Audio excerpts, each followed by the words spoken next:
السلام عليكم ورحمة الله تعالى وبركاته. الحمد لله رب العالمين والعاقبة للمتقين. اللهم صل على رسولك سيدنا محمد وعلى آل سيدنا ومولانا محمد.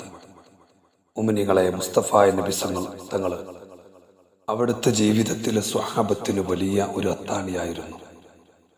അവിടുത്തെ ജീവിതവും അവിടുത്തെ വഫാത്തും ലോകത്തിന് അനുഗ്രഹമാണ് എന്ന് സയ്യിദുനാ സിദ്ദീഖുൽ അക്ബർ തങ്ങൾ ശരീഅത്തെ ചുംബിച്ചുകൊണ്ട് ഒരിക്കൽ പറയുകയുണ്ടായി.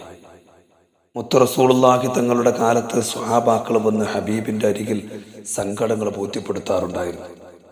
അങ്ങനെ ഉസ്മാൻ ഇബ്നു അബിൽ ആസ് റളിയല്ലാഹു തആല അൻഹു, അദ്ദേഹം ശാരീരികമായി എപ്പോഴും വേദന അനുഭവിക്കുന്ന സ്വഹാബിയായിരുന്നു. മുത്ത് നബിയോട് സങ്കടം വന്ന് പറഞ്ഞു.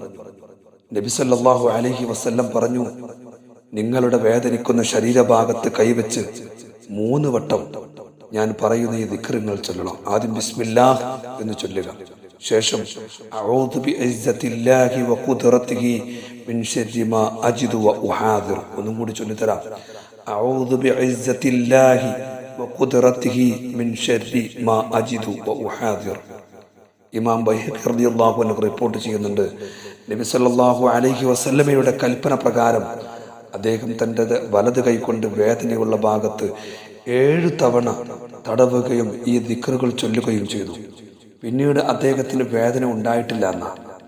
പിന്നീട് ഈ ദിക്റിനെ ചൊല്ലാൻ തൻ്റെ വീട്ടുകാരോടും മറ്റുള്ളവരോടും അദ്ദേഹം കൽപ്പിക്കുമായിരുന്നു എന്ന് മിസ്ബാഹുൽ ദലാം എന്ന ഗ്രന്ഥത്തിൽ 172-ാമത്തെ പേജിൽ പറയുന്നുണ്ട്.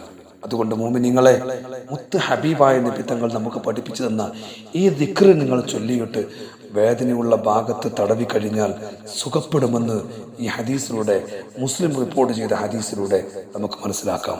അള്ളാഹു നമുക്ക് തൗഫീഖ് നൽകട്ടെ. അസ്സലാമു അലൈക്കും വറഹ്മത്തുള്ളാഹി.